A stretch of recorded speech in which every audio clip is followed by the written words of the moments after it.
직업상담사 2급 초단기 합격 비법 1차 시험 합격만을 목표로 제작된 내용입니다. CBT 보고문제 출제 내용을 추가로 반영해서 업데이트했습니다. 관련 자료나 링크는 동영상 아래에 정보창과 고정 댓글에 넣어두겠습니다. 도움이 되셨다면 좋아요, 구독 부탁합니다. 노동관계법규 10장 고용보험법 파트 1입니다. 고용보험법의 총칙 그리고 고용보험사업과 실업급여의 종류, 수급 요건까지 다루고 있습니다. 고용보험은 실업급여를 제공함으로써 실직자에 대한 생계 지원을 하는 게 첫 번째 목표고요. 구직급여를 제공함으로써 재취업을 촉진하는 게 두 번째 목표입니다. 그렇게 해서 더 나아가 실업을 예방하고 노동시장의 구조 개편 그리고 직업훈련 등의 강화를 위한 사전적 적극적 차원의 사회보장제도에 해당되는 겁니다.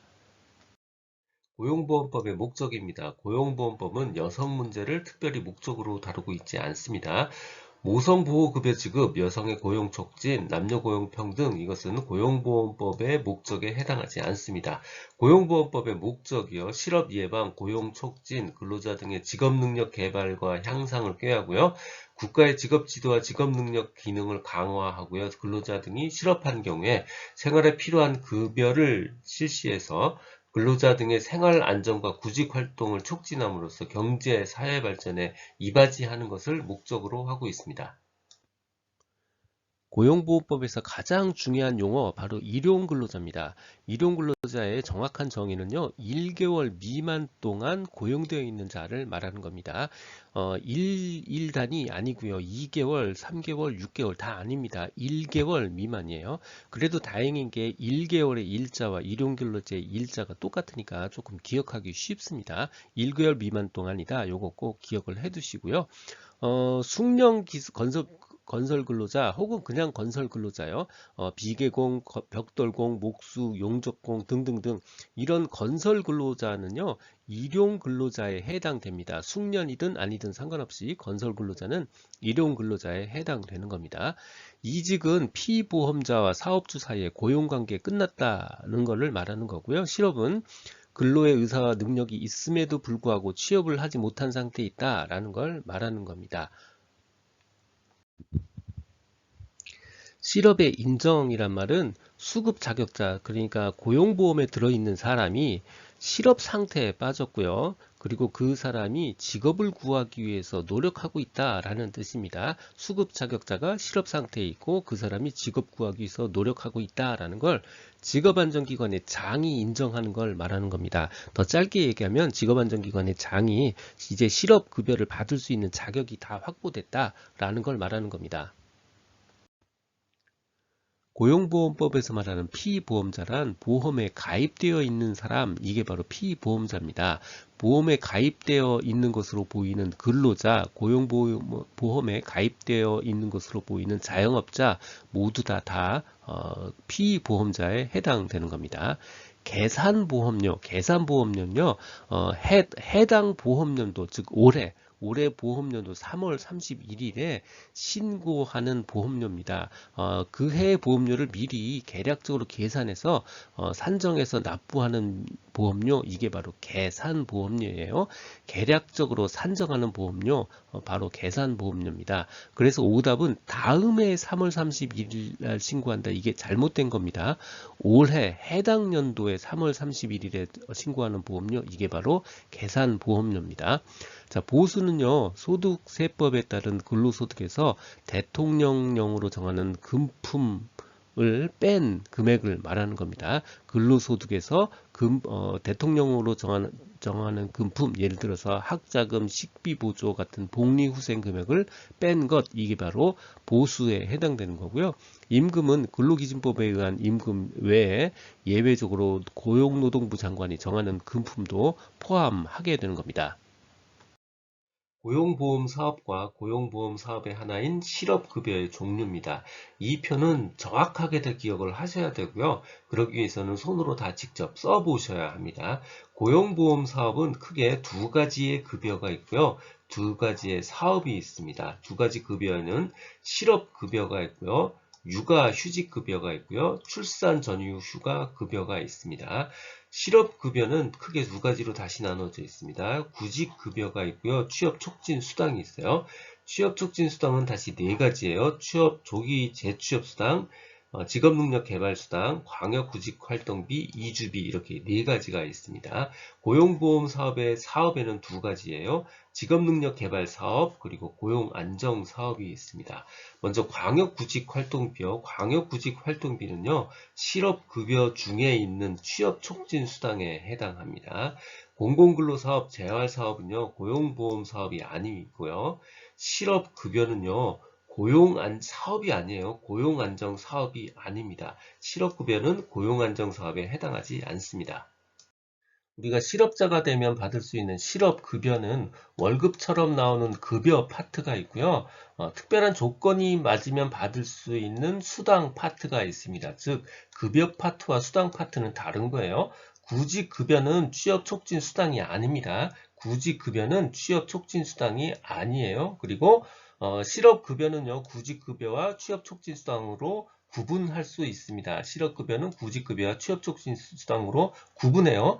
즉, 실업급여는 구직급여와 취업촉진수당의 합이고요. 취업촉진수당에는 이렇게 네 가지, 조기재취업수당, 직업능력개발수당, 광역구직활동비, 이주비 이렇게 네 가지가 있습니다. 이 중에 조기재취업수당이요. 조기재취업수당은 조기에 재취업을 하면 받을 수 있는 수당이에요. 그런데 자영업자는 기존의 상태가 취업 상태가 아니었잖아요. 그러니까 당연히 재취업이라는 개념이 있을 수 없어요. 그래서 자영업자는 조기 재취업 수당은 해당되지 않습니다. 실업급여 받을 수 있는 권리는 양도하거나 담보로 제공할 수 없고요. 실업급여 수급계좌의 해당 금융기관은요, 실업급여 수급계좌에 입금될 수 있도록 관리하여야 합니다. 또 실업급여로 지급된 금품에 대해서는 국가나 지방자치단체가 공과금 부과하지 않습니다. 구직급여 수급 요건이요. 기준기간은 이직일 이전 18개월이고요. 피보험 단위기간은 통산하여 180일 이상이어야 합니다. 이 숫자 18, 18 기억하셔야 돼요. 다행히 요같아서 기억하기 쉽죠. 18개월 180일, 18개월 180일 요거 기억하셔야 됩니다. 건설일용근로자 수급자격 인정일 이전 14일간 연속해서 근로내역이 없어야 합니다. 7일 연속 아니고 14일 연속 근로내역이 없어야 됩니다.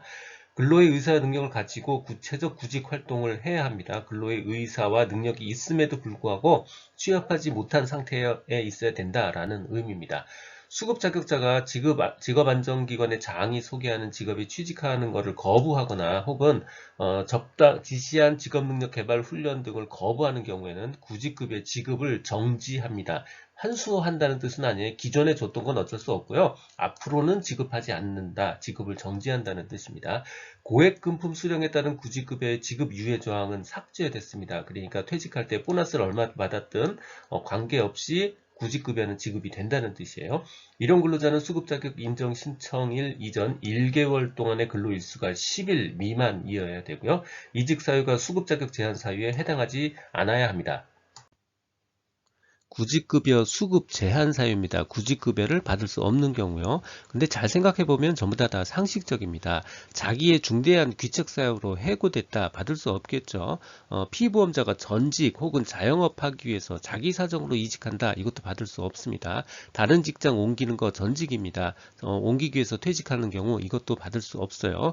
또 거짓이나 그 밖에 부정한 방법으로 실업급여 받았거나 받으려 하는 경우 당연히 받을 수 없습니다. 자, 하지만요. 소개된 직업의 임금 수준이 같은 지역의 같은 종류의 업무랑 비교해 봤을 때 통상의 임금 수준에 비해서 100분의 20 이상, 그러니까 20% 이상 차이가 났다. 20% 이상 현저하게 낮은 경우는 훈련의 거부에 의해서 지급 제한의 사유에 해당되지 않습니다. 이렇게 임금이 심하게 나면 이거는 옮기는 게 당연하다고 보는 겁니다. 실업급여를 받을 수 있는 경우요. 도산, 폐업 등 회사의 경영 사정에 의해서 그만둔 경우, 또 신기술 도입 등으로 도저히 새 업무에 적응할 수 없어서 그만두는 경우, 배우자와의 동거를 위해서 주소 이전을 함으로써 통근이 곤란하게 돼서 퇴직하는 경우 모두 다 실업급여를 받을 수 있는 경우에 해당됩니다. 실업의 인정이요. 실업의 신고를 한 날부터 시작해서 2주마다 한다. 이렇게 규칙적으로 하지 않습니다. 신고한 날부터 1주에서 4주 범위 내에서 직업안정기관의 장이 임의로 자기가 정합니다. 그리고 이 정한 날을 실업인정일이라고 해요. 이렇게 실업인정일에 출석을 해서 본인이 재취업을 위한 노력을 하고 있다라는 걸 신고해야 비로소 구직급여를 받을 수 있는 실업을 인정받을 수 있습니다. 폐업한 자영업자도 모든 조건을 만족시킨다면 구직급여를 받을 수 있습니다. 폐업일 이전 24개월간에 걸쳐서 피보험 단위기간이 합산해서 1년 이상이면 자영업자도 피보험자가 될 수 있습니다. 실업의 신고요. 구직급여를 받으려는 자는 이직 후 지체 없이 이 단어 주목하셔야 돼요. 지체 없이 실업안정기관에 출석해서 실업을 신고해야 됩니다. 대기기간이 있어요. 실업의 신고일부터 계산해서 7일간, 실업을 신고한 날부터 7일간은요, 어떤 돈도 주지 않습니다. 이게 바로 대기기간이에요.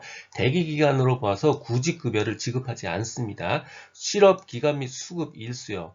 구직급여는 이 법에 따로 규정이 되어 있지 않다면 구직급여의 수급 자격과 관련된 이직일 다음 날부터 계산은 이직일 다음 날부터 계산을 하고요. 12개월 내에 소정급여 일수를 한도로 해서 지급합니다. 듣고 계신 강의는 직업상담사 2급 초단기 합격 비법의 핵심 내용 파트입니다. 교재에는 2002년부터 지금까지 20여 년간의 모든 문제를 분석해서 중복된 문제, 제도 등이 변해서 출제될 수 없는 문제, 그리고 난이도 조정을 위해서 출제한 지역적 문제를 제거하고 2,800여 개의 문제를 모았습니다. 이 한 권만으로도 완벽한 수험 준비가 될 수 있도록 했습니다. 군더더기 없는 핵심 이론 파트, 그리고 단원별 완벽한 기출문제집 파트로 구성했습니다. 인쇄 가능한 PDF 파일 형태, 교보문고 예스24 등 상용 전자책 형태, 종이책 형태 등 필요에 따라 다양한 형태로 구입할 수 있습니다. 동영상 아래에 댓글에 구매 링크를 넣어드렸습니다.